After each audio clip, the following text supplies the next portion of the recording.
आज प्रेम के विषय में समझा जाए।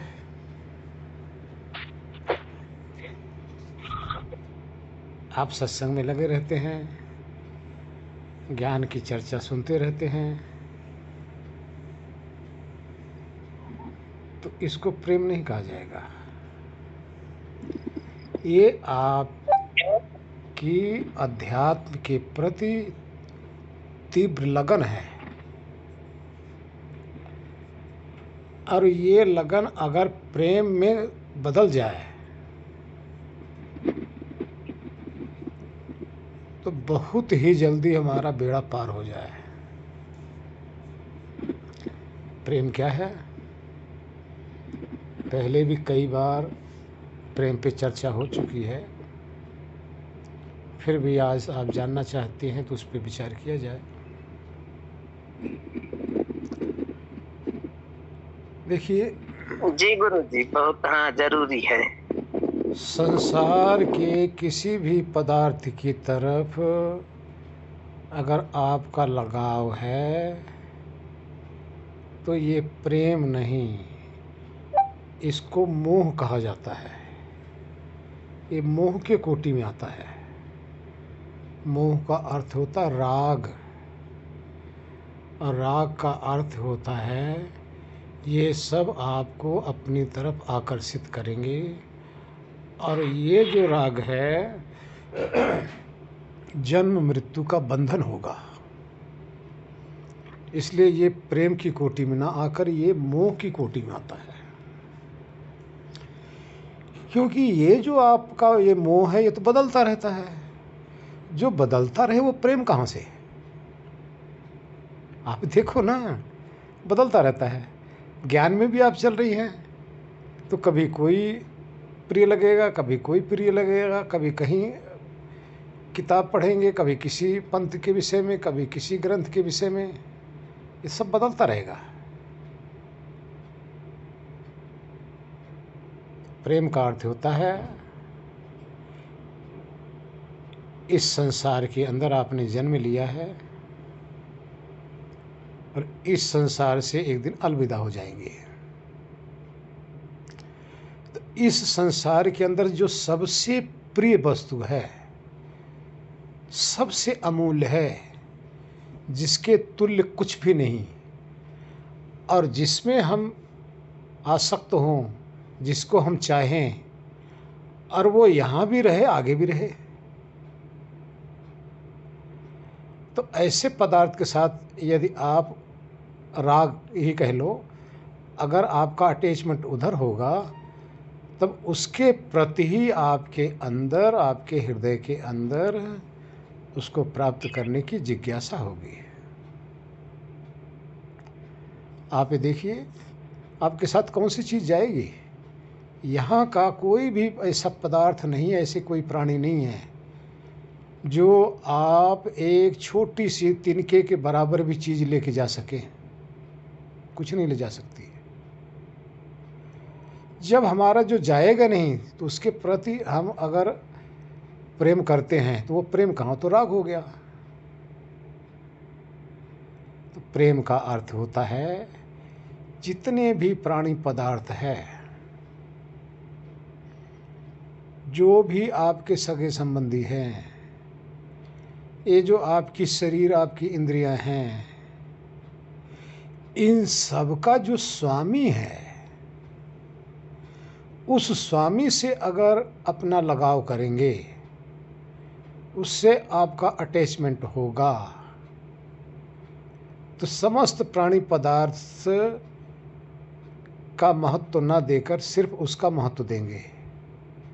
अब उसके साथ उसके प्रति जो सम्मान होगा, जो लगाव होगा, जो आपके हृदय के अंदर खिंचाव होगा, उसकी चाहना होगी, उसके लिए तड़पन होगी, उसके प्रति आपके अंदर पूर्ण जिज्ञासा होगी उसको पाने के लिए, तो इसको प्रेम कहा जाता है। और प्रेम गली अति साकरी, जा में दुई न समाए। प्रेम उससे क्या करें जो जन्मे सो मर जाए। तो जो जन्मे मर जाए उसे प्रेम क्या, और प्रेम के अंदर दो समा नहीं सकता। और ऐसा प्रेम करो कि जो सदा था, सदा है, सदा रहेगा। चाहे लाखों करोड़ों अरबों बार आप जन्म लिए हैं, तब भी था, आज भी है। उस शक्ति का नाम है ईश्वर। ईश्वर से हटकर यदि आप किसी से भी लगाव करते हैं तो वो आपका बंधन ही होगा। इतना तक यदि आप गुरु से भी उसका मुकाबला करते हैं तब भी गुरु भी आपका बंधन ही हो जाएगा। जिससे आपका लगाव होगा वो परमात्मा के बीच में और आत्मा के बीच में वो दीवार बन जाएगा। इसलिए अनन्य भक्ति करके परमात्मा को पुकारते रहो, परमात्मा की चाह में निमग्न रहो और परमात्मा को सब जगह अनुभव करते रहो। उसकी शक्ति को देखो, उसकी क्रिया को देखो। सब जगह से आपको देख रहा है, मुस्कुरा रहा है, सब जगह से आपको छू रहा है। जिस शरीर की भी देखोगी उस शरीर के अंदर वो रचना बनकर उसके अंदर विद्यमान है। फूल को देखोगे उसमें वो मुस्कुरा रहा है, सब जगह अपनी खुशबू बिखेर रहा है। पेड़ पौधों को देखोगे उसमें भी लहलहा रहा है। जहाँ चिड़ियों को देखोगे चहकते हुए वहाँ भी परमात्मा ही चहक रहा है। पशुओं को देखोगे वहाँ भी परमात्मा ही है। कैसे अनुभव करेंगे आप उसको, परमात्मा को, ईश्वर को? जिस भी शरीर की तरफ आपकी दृष्टि जाएगी, इस शरीर के अंदर शरीर का कर्ता रूप से परमात्मा ही है। शरीर का कर्ता कैसे है? इन पांचों तत्वों को, पांचों पदार्थों को, हवा, पानी, आग, मिट्टी, इन सब को देखो इकट्ठा करके कैसे शरीर के अंदर एक एक चीज़ की रचना करके उस शरीर को कैसे जिला रखा है।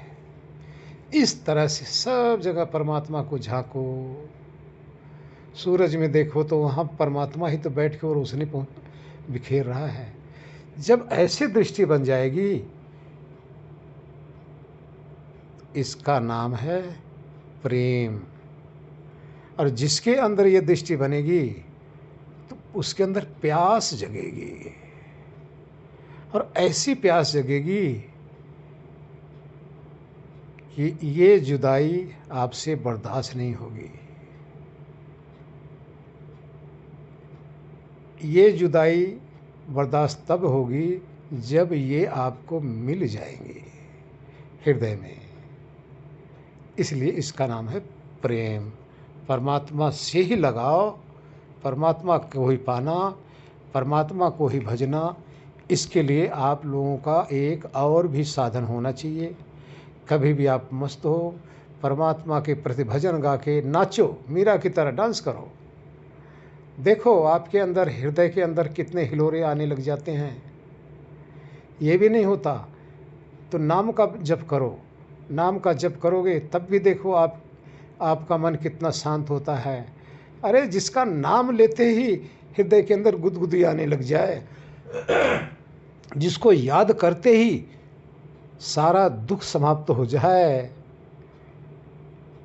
ऐसे प्रभु को प्राप्त करके कौन जीना चाहता है इस दुनिया के अंदर।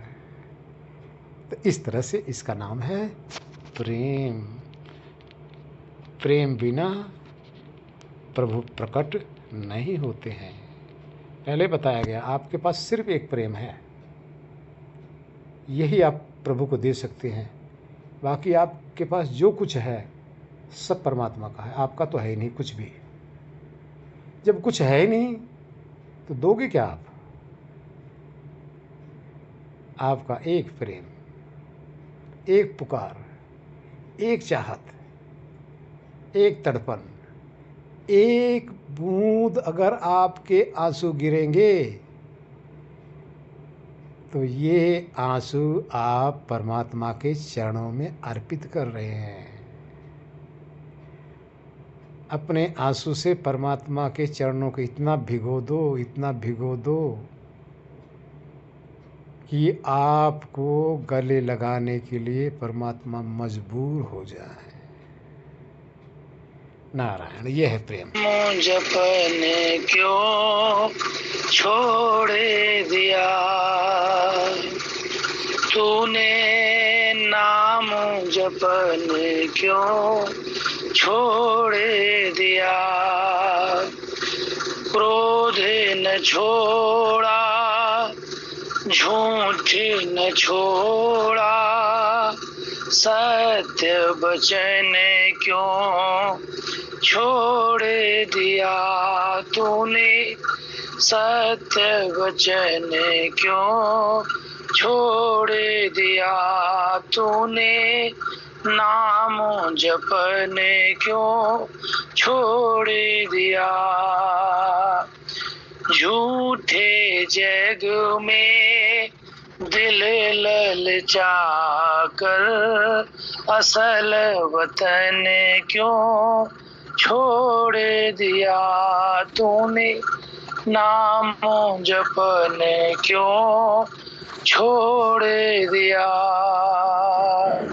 कौड़ी को तो खूब संभाला, लाल रतन क्यों छोड़ दिया तूने, नाम जपने क्यों छोड़ दिया। जिन्हें सुमिरने से अति सुख पावे, जिन्हें सुमिरने क्यों छोड़ दिया तूने, नाम जपने क्यों छोड़ दिया तूने, नाम जपने क्यों छोड़ दिया। चलो, आपने नाम के प्रति स्मृति करा दिए।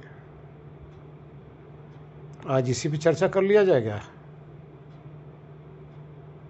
नाम, गुरुदेव भगवान नाम। चलो, एक कहानी सुनाता हूँ आप लोगों को। एक बार नारद जी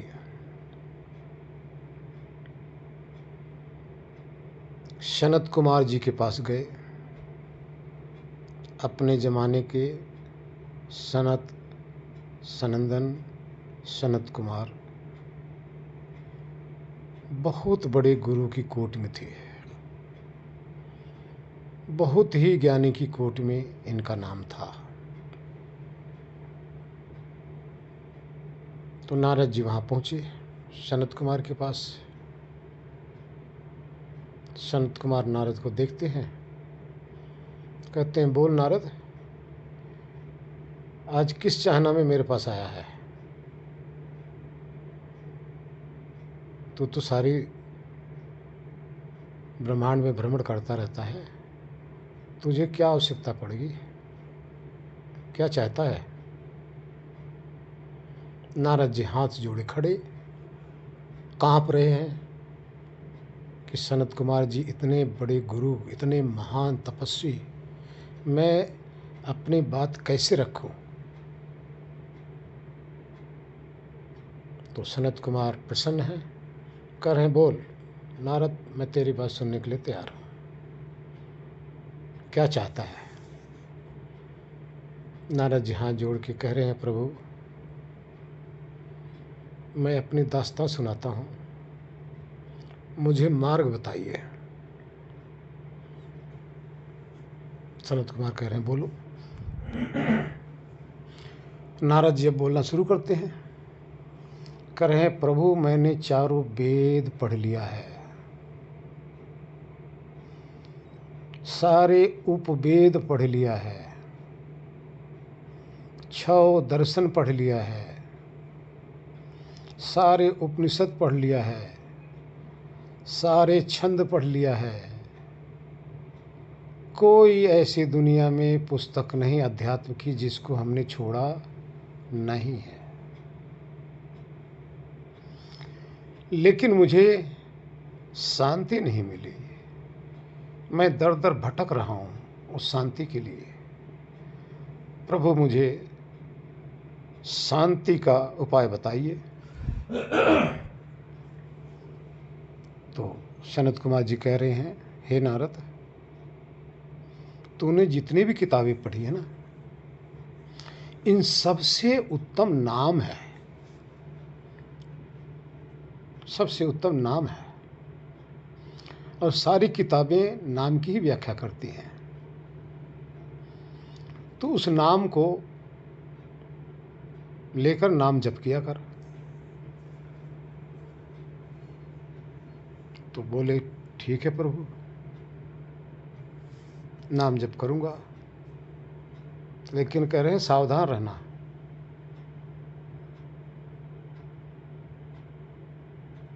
नाम पर ही मत टिक जाना। नाम तेरा साधन है, नाम पर ही मत टिक जाना। फिर नारद जी कह रहे हैं, प्रभु क्या नाम से भी कुछ बड़ा है? नाम से भी ऊंचा कुछ है? कह रहे हैं, हाँ, नाम से बड़ा नामी है। जिसका नाम है वो किसी नामी का है, किसी शक्ति का है। नाम से बड़ा वो शक्ति है।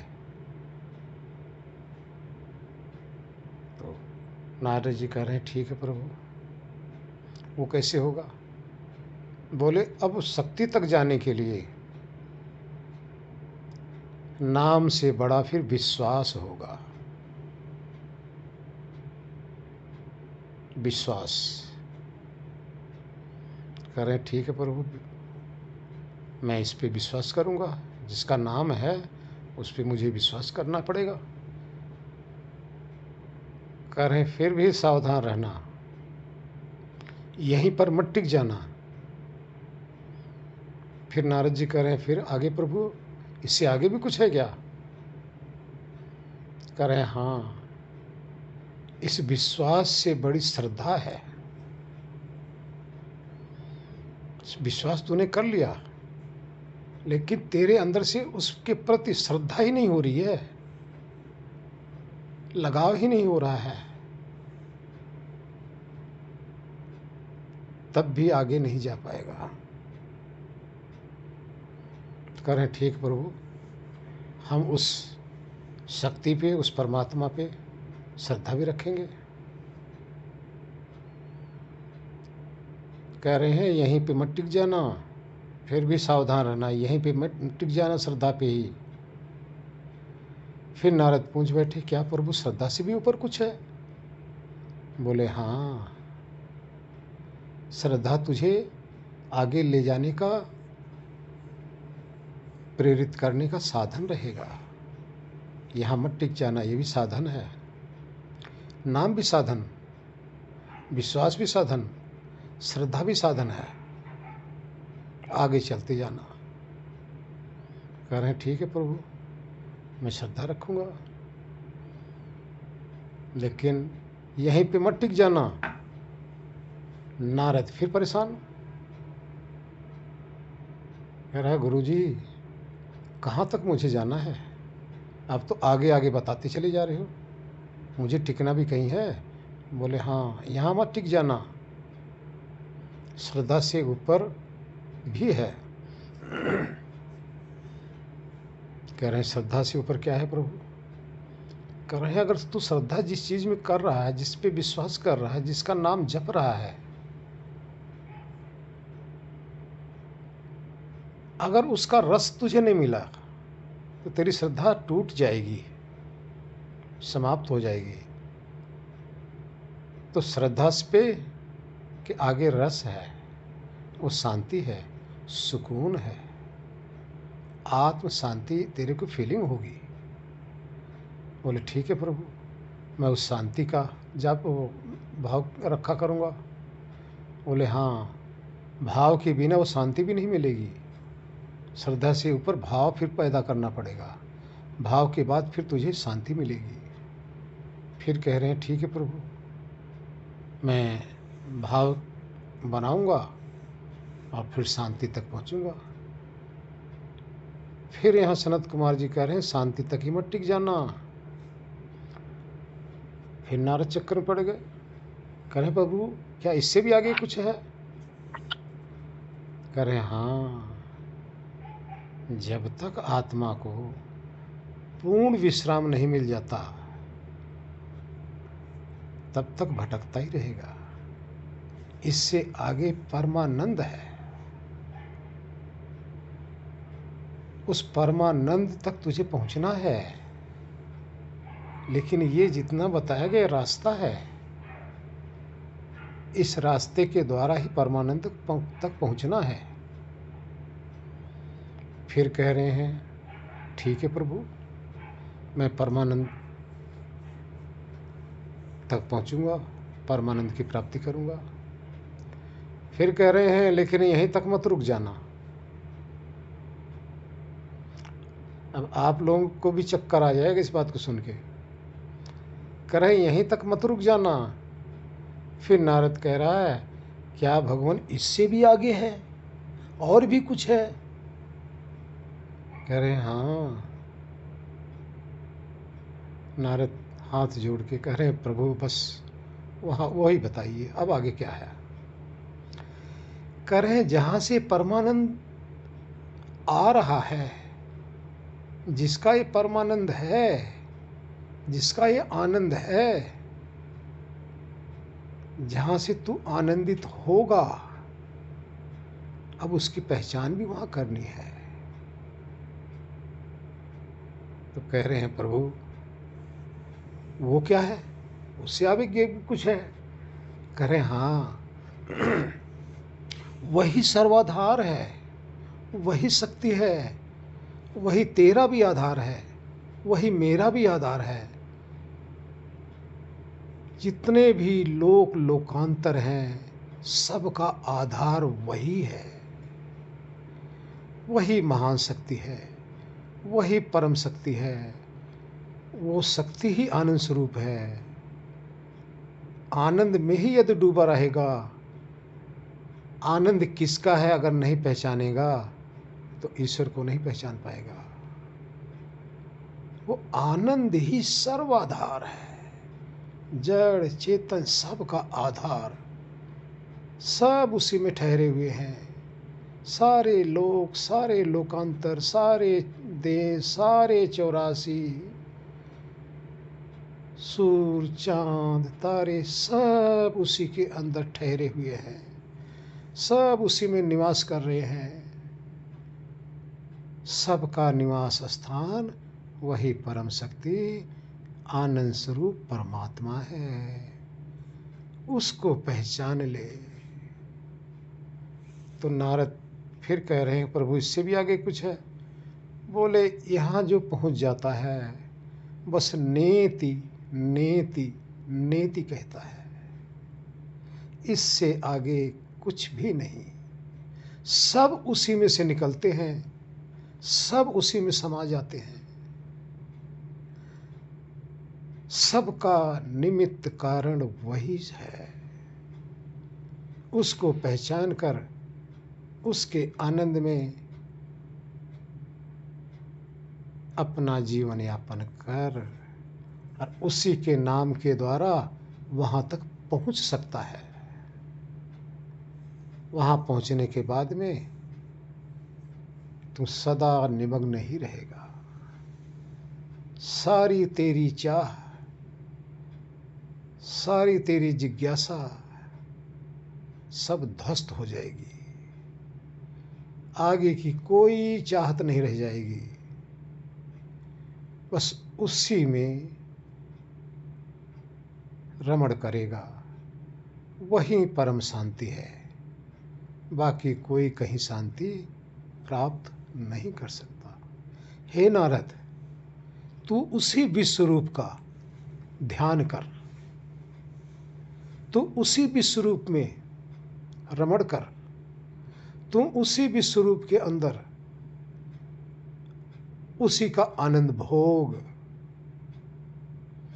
और सारा जगत के सारे प्राणी का जन्म ही इसीलिए होता है कि अपने कर्मों को भोगते हुए एक दिन सर्वाधार जो है उसी में समा जाए, जहां से कभी पुनरावृत्ति ही ना हो। नारद हाथ जोड़े, सनत कुमार के पांव में गिर गए, रोने लग गए, चिल्लाने लग गए, तड़पने लग गए। हे प्रभु, आपने ऐसा रहस्य मेरे सामने खोल दिया, सारा रहस्य आपने उजागर कर दिया। आज तक तो हम सिर्फ किताबों में उलझे रहे। प्रभु, आज आपने मुझे मार्ग दे दिया। अब इसी मार्ग पे चलते हुए और इसी परम शांति के अंदर मैं सदा सदा के लिए एक हो जाना चाहता हूँ। नारद ने सनत कुमार से विदा लिए। चल रहे हैं, रोते हुए चल रहे हैं, आंसू टपक रहे हैं, अश्रुधारा फूटी जा रही है। आगे चलते जा रहे हैं, पीछे मुड़ के देखते जा रहे हैं। जाने का उनका इच्छा नहीं हो रही है, तड़पते हुए जा रहे हैं, प्रेम से पागल हो रहे हैं कि ऐसे गुरु जो हमें उस परमात्मा की राह बता दे, परमात्मा से मिला दे, मेरा जीवन धन्य हो गया। नारायण हरिओम। नाम आप ओम का जप रहे हैं, ओंकार का जप रहे हैं। ओंकार किसे कहते हैं? ईश्वर को कहते हैं ना। तो नाम से बड़ा क्या हुआ? भाव। भाव होना चाहिए। आपको भूख लगी है, आप रोटी रोटी कह रही हैं, लेकिन रोटी तो एक नाम हो गया। और रोटी का जो अर्थ बनता है, अगर आपके सामने रोटी नहीं आ रही है तो रोटी के प्रति आपकी जिज्ञासा नहीं हो रही है। आप नाम जपो और नाम ही आपके सामने प्रकट हो जाए। रोटी बोलो, रोटी आपके सामने कल्पना में या मस्तिष्क में वो आपको अनुभव में आने लग जाए, तब उसके प्रति जो लगाव है, यही श्रद्धा है। और फिर जब खाने के लिए आप चलोगे, जब मिल जाएगी, तो यही आपकी तृप्ति है। तो भगवान का नाम जपो। जपते हुए आप ये समझो कि हम अगर भगवान को पुकार रहे हैं तो भगवान मुझे तो सुन रहा है ना। हाँ जी गुरु जी, ठीक है, समझ आ गई गुरु जी। हाँ, ऐसा नहीं होना चाहिए। मैं आपको ऐसा नहीं, ऐसा जो आप कहोगे मैं देखिए, नाम उसे कहते हैं, उसे नहीं कहते कि माला तो कर में फिरे, जीभ फिरे मुख माहि, मनवा तो चहुदिस फिरे, ये तो सुमिरन नाही। तो जब नाम आप जपे जा रही हैं और मन और कहीं घूम रहा है, नाम आपकी वाणी से चल रहा है और भाव आपका कहीं, ये सुमिरन नहीं है। नाम का अर्थ है आपका पिता है, आपका पुत्र है, आपके पति हैं, कोई भी है, A to Z, उसका अगर नाम लेते हैं तो नाम लेने का अर्थ है कि आप उस शख्स को पुकार रहे हैं, उस शख्स की याद होनी चाहिए। मान लो आप एक कमरे में बैठे हैं, आपकी बहू, आपका बेटा दूसरे कमरे में बैठा है, आप यहाँ से उसका नाम लेके आवाज़ दो, तो किसको आवाज़ दे रही हो? आपको पता होना चाहिए कि बेटा मैं तुझे आवाज़ दे रही हूँ। उसका भावित होना चाहिए, तभी तो आएगा। अगर आप उसका नाम तो जप रहे हो, उसका भाव है नहीं, तो आएगा कैसे? आपका बेटा बाहर बैठा हो दूसरे कमरे में, आप यहाँ से आवाज़ दे रही हो, नाम उसका राम है, आप बोल रही हो श्याम, श्याम चुप रहेगा, राम तो चुप रहेगा कि भाई तो श्याम को बुला रही है, मुझे तो बुला ही नहीं रही है। इस तरह से परमात्मा को अगर बुलाएंगे, परमात्मा के भाव से बुलाएंगे, तो नाम से बड़ा भाव, और उस भाव में फिर श्रद्धा होना चाहिए, फिर विश्वास होना चाहिए, फिर उससे प्रेम होना चाहिए। ये सब सीढ़ियाँ हैं, तब जाके वो प्रकट होगा। हरिओम। एक निराकार शक्ति। देखिए, परमात्मा कोई व्यक्ति नहीं है, परमात्मा एक शक्ति है। उस शक्ति का एहसास करना है, और वो शक्ति आनंद स्वरूप से है। उसका स्वरूप क्या है? आनंद है। आनंद रूपी शक्ति से उसका एहसास करेंगे, और नाम के द्वारा। जैसे आपका नाम यहाँ लिखा रहा है पूनम जी, अगर हम आपको यहाँ से पूनम जी से संबोधन कह रहे हैं, तो बाकी इसमें जितने भी सुन रहे हैं वो तो नहीं बोलेंगे ना, वही बोलेंगे जिनको पूनम जी के नाम से पुकारा जा रहा है। इसी तरह से परमात्मा एक शक्ति रूप है, उस भाव से पुकारिए, प्रकट है। हम हैं, चेतना स्वरूप है। तो अगर आपको शरीर के, आप जिस शरीर में आप निवास स्थान कर रहे हैं, उस शरीर के आधार पर अगर आपको माना जाए, तो क्या ये आत्म दर्शन होगा, आत्मज्ञान होगा? नहीं होगा। तो फिर क्यों गलत चीज़ को हम पकड़ लें? क्यों रॉन्ग चलें? हम सही दिशा में क्यों नहीं चलें? एक बार अगर रॉन्ग आप चल जाएंगे ना, तो सारा जीवन आपसे छूटेगा नहीं, हो फिर रॉन्ग ही चलता रहेंगे। लड्डू गोपाल जी को भोजन कराते रहते। देखिए, समस्त साकार पदार्थ के अंदर चेतना समाई हुई है। कोई भी मंदिर में अगर जाता है ना, तो उस पत्थर को पूजने नहीं जाता। उस पत्थर के अंदर निराकार की श्रद्धा करके जाता है। ये जो श्रद्धा है, यही श्रद्धा आगे आगे आगे हमें लगाती है, प्रेम बढ़ाती है। तो आप जब परमात्मा की उपासना कर रहे हो, तो पेड़ पौधे जितनी भी चीज़ें हैं, सब में क्यों ना निहारो।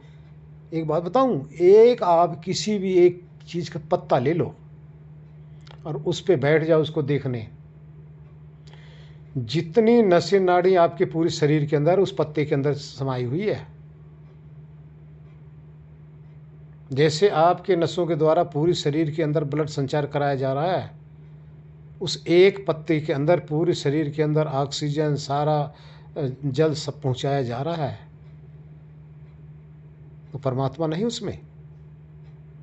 जैसे आपके शरीर में आप विद्यमान हैं, ऐसे एक पत्ते के अंदर भी परमात्मा विराजमान है। आपकी पहचान हो रही है कि आप बोल रहे हो, कर रहे हो, तो आपकी पहचान हो रही है। और उस पत्ते के अंदर भी जब पत्ता जीवित है, उसमें सारी क्रिया हो रही है, ऑक्सीजन भी जा रहा है, सारा कुछ हो रहा है, कार्बन डाइऑक्साइड भी हो जा रही है, और उसके अंदर एक एक नसों के अंदर, एक एक रेशे के अंदर जल भी जा रहा है। तो यहाँ परमात्मा नहीं दिखाई दे रहे हैं? ये भी तो परमात्मा ही तो है। जी गुरुदेव, कठोपनिषद में भी है, अणोरणीया। इस तरह से परमात्मा को झांको। कहाँ झांकोगे? जहाँ कर्ता बैठा है, जहाँ कार्य हो रहा है, वहीं करता है। जहाँ आपकी वाणी जहाँ से निकल रही है, वहीं पे आप विद्यमान हो। आपकी वाणी तो निकल रही है जिस शरीर में से आप बोल रहे हैं, हम वहाँ आपको ढूंढें या और कहीं जाके खोजें, मिलेंगे वहाँ? इसलिए सब कण कण, तिनके तिनके, जर्रे जर्रे में शक्ति का एहसास करो।